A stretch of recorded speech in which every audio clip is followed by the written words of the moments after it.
Vous l'avez vu, le gouvernement Bayrou a déposé 2 49.3 en la même journée, ce qui monte maintenant à 26 49.3 le nombre de violations démocratiques qui a été faite par les différents gouvernements sous le deuxième quinquennat d'Emmanuel Macron depuis 2022.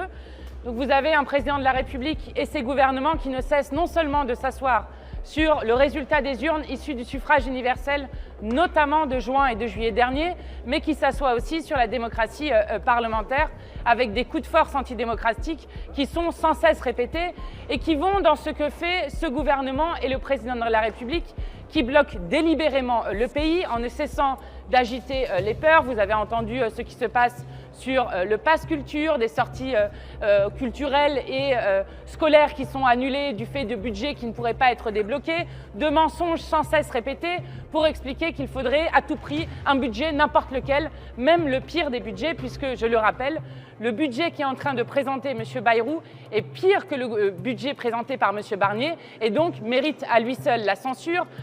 de ce gouvernement pour faire non seulement tomber ce gouvernement illégitime, mais aussi pour faire tomber ce budget. Quant au projet de loi de financement de la sécurité sociale, sur lequel vient d'être activé un 49.3, il peut paraître quand même absurde de voir que nous avons censuré le gouvernement Barnier sur la question du PLFSS et que ce même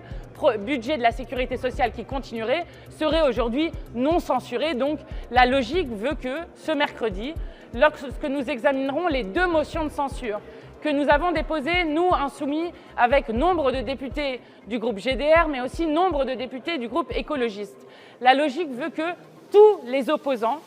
vote la motion de censure. Et cette motion de censure permettra définitivement de clarifier qui est dans l'opposition à ce gouvernement et propose une alternative, ce que nous faisons en rupture avec le macronisme, et qui est en quelque sorte le supplétif des macronistes et continue dans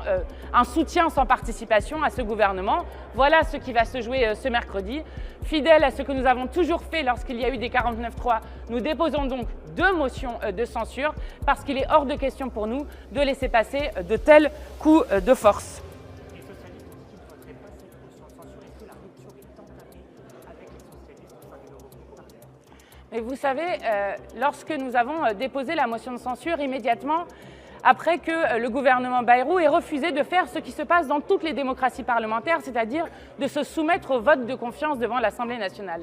Ce ne sont pas les insoumis qui ont été isolés, c'est bien les socialistes, ceux qui n'ont pas voté, puisque 8 députés socialistes ont tout de même voté cette censure, ce sont ces députés socialistes qui se sont retrouvés isolés et qui, s'ils recommençaient encore une fois mercredi